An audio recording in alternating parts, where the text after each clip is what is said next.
Hello everyone, Michael here for Tactica Imperialis with episode 4 of Codex Analysis Tyranids. This video will be covering the elite section of the Codex. If you have missed any of the last 3 episodes, make sure to go into the description. There will be a link to the entirety of this series. Episode 1 will cover instinctive behaviour and the other special rules, which is kind of important for many units in this book, as well as the psychic discipline. And episode 2 pretty much covers the entire war gear list, although there are a couple in episode 3 as well.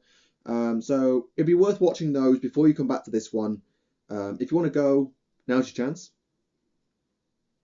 Still here? Let's begin.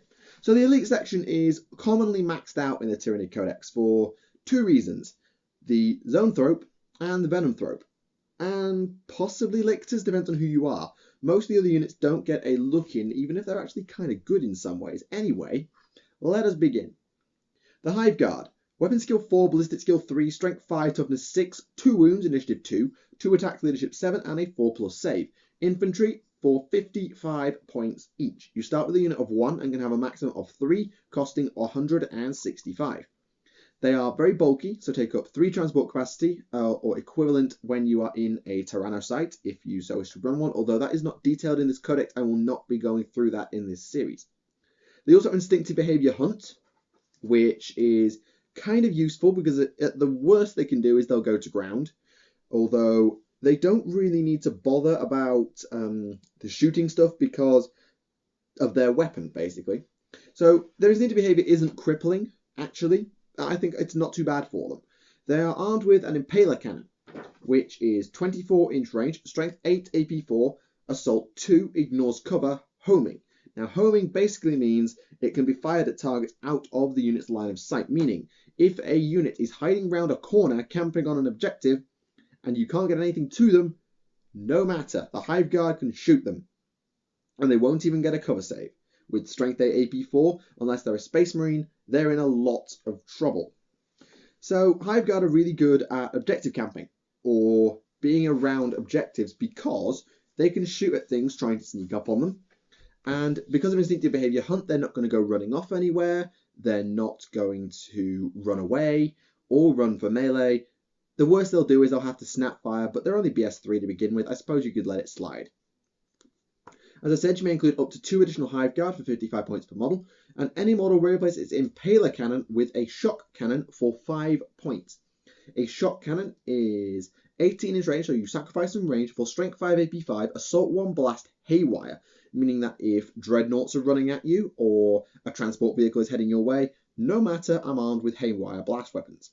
Now, honestly, I don't think it's a very good trade, because when you are shooting, having a strength 5 blast weapon, even with haywire, is worse most of the time than having an assault 2 strength 8 weapon, especially because it's AP 4 compared to AP 5, and has more range and can fire around corners and ignores cover. The only time I think shock cannons are better is against vehicle-heavy armies that you can't reliably kill. That being land raiders or things with armor 13 that your Impaler cannons aren't going to damage. The other thing about shock cannons is they can't target flyers due to being blast, whereas the Impaler cannons at least can.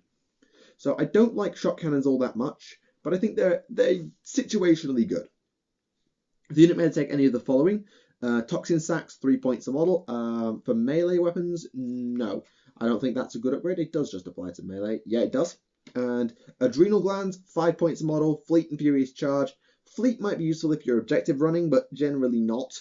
And Furious Charge is pointless. Even if it does make you strength 6, you don't want to be in melee with these guys anyway. So Hive Guard are great camping. Toughness 6 makes them very tanky. Beware AP 4 weapons like autocannons, though, or assault cannons, because they will do a lot of damage and kill you very, very quickly. Lictors, 50 points per model. Weapon skill 6, BS 3, strength 6, toughness 4, so it's a glass cannon type of unit, with 3 wounds, initiative 6, 3 attacks, leadership 10, and a 5+ armor save. Like I say, glass cannon, toughness 4, 5 up save. Even with 3 wounds, it's going to die very, very quickly, and missile launchers just ruin its day. It has Rending Claws, which gives it Strength User AP 5 Rending melee attacks, and Slithing Talons, which is a set of AP 6 melee weapons without Rending, but in concert gives it an extra attack in melee by having 2 pairs of melee weapons. It also has Flesh Hooks, which are Strength 6, AP nothing, Assault 2, due to it being Strength 6. The Flesh Hooks are actually Strength User, so in this case they're Strength 6. It has Deep Strike, Fear, Fleet, Hit and Run, Infiltrate, Move Through Cover, Stealth, and Very Bulky. And then it has Instinctive Behavior Lurk, Pheromone Trail, and Chameleonic Skin. Now I'm hoping all of those are going to be explained right here. Chameleonic Skin. It does not scatter when arriving via Deep Strike. I mean, it can get exactly where it needs to be to do damage with those flesh hooks or whatever. Pheromone Trail. Friendly units arriving via Deep Strike do not scatter when placed within 6 inches. This model must already be on the table at the start of the turn to use the ability, so you cannot just Deep Strike your Lictor first and then Deep Strike everything else around it without scattering. Sorry, that doesn't work. And finally, as soon as I find it, I'm hoping it's here. No, they're the only two I actually need to check. Whoops. Sorry, not with it. It's been a long day. So yeah, Chameleonic Skin makes it very, very precise with its deep strikes. And the fact it has Fleet, Hit and Run, Infiltrate, it can really be a pain to pin down. The only way to get rid of it is by good shooting, but even then it has Stealth, so you'll be relying on your cover saves a lot to make it work. You may include it to 2 additional Lictors, 50 points a model. That's the only upgrade you're allowed. 3-man squad of Lictors is just the ultimate magnet, really. Drop them in, your opponent has to kill them or your whole army's coming in. Really close by. Trigons, Morlocks, the works, basically. Zoanthropes, aka OP, Psychic Power. So, they are a Brotherhood of Psykers, but they're also a Psychic Brood. So, with Psychic Brood, it actually means that they are Mastery Level 2 instead of the standard Mastery Level 1 for a Brotherhood of Psykers. And also, if a Zoanthrope Brood uses Warp Blast, which they automatically know, the number of shots is equal to the number of Zoanthropes, meaning if you have a full 3-man squad, you fire either 3 Strength 10 AP 2 Lances, or 3 Strength 5 AP 3 Blast templates, which is the Warp Blast power. If you want to see more about it, go check out episode 1. So Zoanthropes are really useful in that way. They are Shadow in the Warp, Synapse creatures, which gives you extra Synapse control, very bulky, and have a Warp field, giving them a 3+ invuln, which is ridiculous. But they kind of need it, because their stat line sucks, basically. Weapon skill 3, BS 4, Strength Toughness 4, 2 wounds, initiative 3, 1 attack, leadership 10, and a 5+ save. Without that invuln, they're toast. They're less resilient than a Lictor. They are better shot, which is kind of useful for Warp Lance, but they're not incredible on their own. They just need the good powers. So they always know Warp Blast and can generate 1 additional power from powers of the Hive Mind, which is, of course, the Psychic Discipline. They will also have Dominion, because it is a Primaris, and you have to be generating from that discipline. You may include up to 2 additional ones, 50 points a model. Zoanthropes are just good. They're just good. Knowing Warp Blast by default and having Dominion by default are the best 2 powers pretty much in the whole discipline. So they're just really, really good. And they're not that expensive either. Next up, Venomthropes. 45 points a model. Weapon skill, ballistic skill 3, strength toughness 4, 2 wounds, initiative 3, 2 attacks, leadership 6, 5+ save. So they are as resilient as a Zoanthrope, but have more attacks than a Zoanthrope, but are worse shot. So they're better in melee than they are at range. They are armed with Lash Whips, which actually makes them initiative 6 because of Swift Strike. So they're Strength User, which is 4, AP nothing, melee, but they add 3 to their initiative in the fight subphase, making them initiative 6, basically. And they also have a Toxic Miasma, which is not a piece of war gear I can see.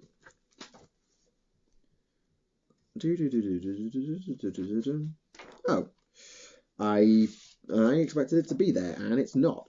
Just give me a second, guys, while I go and find it. Can you see those gaunts? Zoanthropes. Toxic, page 67. I expected it to be right there, and it isn't. Oh, it's a biome upgrade. My mistake. All right, Toxic Miasma.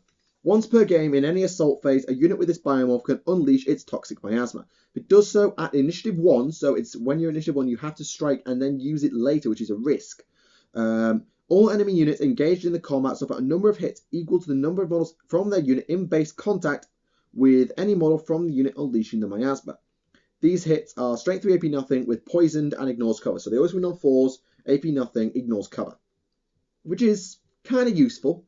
I mean, it's not broken per se, because you can only get probably 4 or 5 models in base contact, and against Marines that's bad, against Guard it's okay, against Orcs it's relatively okay, I guess. It's not anything too broken, I have to say. They have instinctive behavior lurk, so need synapse control. Poison 2-up in melee, which is really useful. Shrouded, so they have a 5-up cover save all the time. Very bulky, and Spore Cloud. Spore Cloud is the main reason everybody runs Venomthropes. Friendly Tyranid models within 6 inches have Shrouded. Bearing in mind that if a single model has it, the whole unit has it. So every unit within 6 inches, not whole, with a dude within 6 inches, has a 5+ cover save. Which means that yes, you have to blob up, but you'll be blobbing up anyway because of synapse control. So Venomthropes are amazing. You can have up to 3 in a brood for 45 points each, meaning a full-size squad, 135 points. The only issue with Venomthropes is if they get hit with anything vaguely resembling a Flamer or a Whirlwind Castellax missile with Ignores cover. Castellan missile, my mistake. So anything with Ignores cover ruins Venomthropes. Other than that, they are basically the equivalent of an Orc custom force field. They're just so useful and should always have at least 1 brood in your army, even at the expense of other things. Generally, elite section is either 1 squad of Venomthropes, 1 squad of Zoanthropes, 1-2, 2-1, something in that combination. Some people also run a brood of Lictors. I know Warwick is quite keen on them. Next up, the Haruspex, brand new for this codex, and it's got one of the most disgusting looking models I've ever seen. So it's Weapon Skill, Ballistic Skill 3, Strength and Toughness 6 with 5 wounds, Initiative 3, 3 attacks, Leadership 7, and a 3+ save. It's a monstrous creature that costs 160 points. It's armed with Crushing Claws, meaning that it is Strength 7, AP 2, Armor Bane in melee, but also unwieldy. Not that that's a major issue with that low initiative. It has Acid Blood, so if it takes a wound in melee, it causes a Strength 5, AP 2 hit on any unit on the unit that hit it. And it also has, I believe it was a Grasping Tongue. Yes, it is. 12 inches range, Strength 6, AP 2, Assault 1, Gulp. It's literally, this rule is called Gulp. And so hit roll of a 6 is a precision shot, basically. So if you are trying to snipe out Tau Ethereals, or Imperial Guard Commanders, or Eldar Farseers are really good, you just hit them with this. You roll a 6 to hit, hopefully, and then you're killing them on a 2-up, invulns aside. And that's really kind of useful. And because it's assault, if you're in range of it, you can then charge and do 1,000,000 points of damage. Right. So what else does it do? Well, it's fearless. It has instinctive behavior feed. You still have to roll for instinctive behavior, even though you're fearless. I keep stressing this. It has Rapacious Hunger and is also a feeder beast. So, Rapacious Hunger. When it charges, it gets a bonus attack for every unsaved wound it inflicts in close combat that do not generate further attacks. So if you, with your 3 attacks, do 2 unsaved wounds, because you're AP 2, you get 2 more attacks. If you do 1 more unsaved wound with those, you don't get any more. It doesn't stack and stack and stack forever like Death Company Dreadnoughts used to do. Wounds caused by Hammer of Wrath, Acid Blood, or a tail biomorph if you so wish to upgrade to 1, which is the Thresher's side, do not generate additional attacks because they're not eating anything. And as for Feeder Beast, if it causes 1 or more wounds in the assault phase, it also gets a wound back. Which is ridiculous. Like, this thing comes in, and it whacks into you with its Hammer of Wrath, having taken a wound on Overwatch, and it kills a guy. It's just healed. For free. And then maybe, because it's quite slow, it loses another 2 wounds to some power weapons. And then it does 2 wounds. And it's at full health again. And it has more attacks. Which is kind of insane. Considering it's toughness 6 with 3 up save and 5 wounds. It's very hard to put this thing down. Yeah. Ouch. A problem it's got is its weapon skill is shocking. Weapon skill 3. And its attack stat is actually kind of poor. Kind of has to be, I suppose. Its initiative is okay. I mean, it's guard initiative. Marines will beat it. It may take items from biomorphs, that being toxin sacs, which for poisoned. Now, I learned with poison that if your strength is higher, you get rerolls to wound. Rerollable 4s versus 2s. I'll take 2s. Acid Blood, you cannot be chosen because you already have it. Adrenal Glands for Furious Charge, and Fleet. Fleet will be really, really helpful. Furious Charge less so, unless you're trying to crack vehicles with your Crushing Claws. You'll be Strength 8. And Regeneration. This thing has its own innate regen, Give it more regen, and I fear you completely break it if it gets a wound knocked back on a 4-up at the end of every turn. Yeah, good luck killing this thing in melee. You're just not. You need instant death. Force weapons, please. So Haruspexes can be really, really dangerous, but they probably have the problem of basically every melee beastie ever, in that they go down at range relatively easily, hence Venomthropes. Finally, we have Pyrovores for 40.0. Moving back, sorry. The Haruspex will also take a Thresher Scythe, which is a biomorph that strikes at Strength 4, AP 4 melee, rending. Not affected by Strength, not affected by Poison, not affected by Furious Charge, not affected by anything. It's always Strength 4, AP 4 with rending. Which is okay, I suppose. It's just an extra attack somewhere. I'll let it slide. Right, Pyrovores, as I was saying. 40 points each. Weapon skill, ballistic skill 3. Strength toughness 4. 3 wounds, initiative 2. 2 attacks, leadership 6. And a 4+ save. Which is Tyranid Warrior Syndrome. They die to anything that looks like, smells like, sounds like, is a crack missile. Or equivalent. They have Acid Blood, which is kind of nice. And an Acid Maw. So they can exchange its normal attacks, which is 2 attacks, for a single Strength 5 AP2 melee attack. You should always be doing this, because 1 Strength 5 AP2 versus 2 Strength 4 AP nothing. Yeah, I think I know which one I'm picking, 99% of the time. It also has Flame Spurt, which is its weapon, and it is Flame Spurt. Template, Strength 5 AP4, Assault 1. It's a heavy flamer. So it's ridiculously short range, but it's kind of useful in that way. It has instinctive behavior feed and a low leadership, so be careful. Very bulky, and it's also volatile, which means it actually can blow up. So if a Pyrovore is slain by instant death, crack missile, or power fist, every unit suffers a strength 3 AP nothing hit, but each non-Pyrovore model within D6 inches. So it's basically like it's a vehicle. It blows up, and within D6 inches gets hit. But if it's not, other Pyrovores in the unit, not affected, which is a good thing. Pyrovores have the big issue of being worse than Hellhounds that Imperial Guard have, and nobody runs Hellhounds, because they are ridiculously short-ranged, pack flamers, and die kind of quickly. You can have 3 in a squad for 40 points each, so a full-size squad is 120, but unless you're on a very cover-heavy board and can protect them, and then get them into position to drop those heavy flamers and then charge in, no. I don't like Pyrovores all that much. Though they are a nice little surprise to an Imperial Guardsman, a Space Marine who packs a Power Fist, or a Scout Sergeant who packs a Power Fist. All of a sudden, boom! Explosions! More explosions! Anyway, that's the end of this section. So, in review, Hive Guard. Very, very tanky, very, very sneaky in their Impaler cannons. Shot cannons kind of suck, and the biomorphs are pointless. They are not so bad to leave out of silence range. You don't need to leave a Tyranid Warrior Brute behind to watch them, because they stand still most of the time and their shooting can only get buffed. Lictors, ridiculous, but glass cannon. If you can't set them up in cover, they're dead immediately. So bolt guns, basically, because they're toughness 4 with a 5-up save. Zoanthropes, also ridiculous. Knowing Warp Blast by default and being able to fire equivalent number of shots to the number of models, being mastery level 2. Silence creatures, shadowing the warp, 3-up invulns. It's kind of crazy, but without that 3-up invuln, I think they'd just be completely unusable. Solid, probably a 1-up in every army. Venomthropes, staple. Always have a squad, at least 1. Preferably 2, so you've got full shrouded synapse coverage. They don't have synapse, but because they're in the middle of the blobs, they'll be covered anyway, don't worry about it.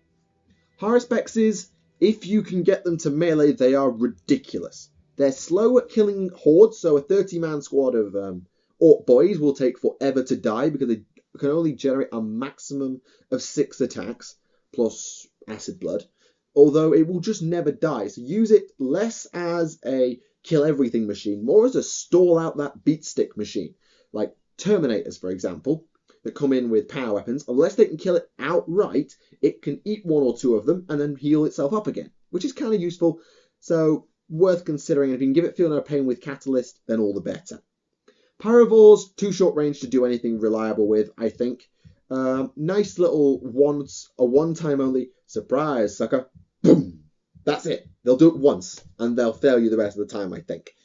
Right, so that concludes this video. I hope you enjoyed it. Leave a like if you did, and leave any comments down below. The next video in this series will be the fast attack section, which contains flyers, spore mines, gargoyles, flying warriors, and the Red Terror, if anybody remembers that guy. So, thank you for watching. My name is Michael for Tactica Imperialis, and I will see you all again.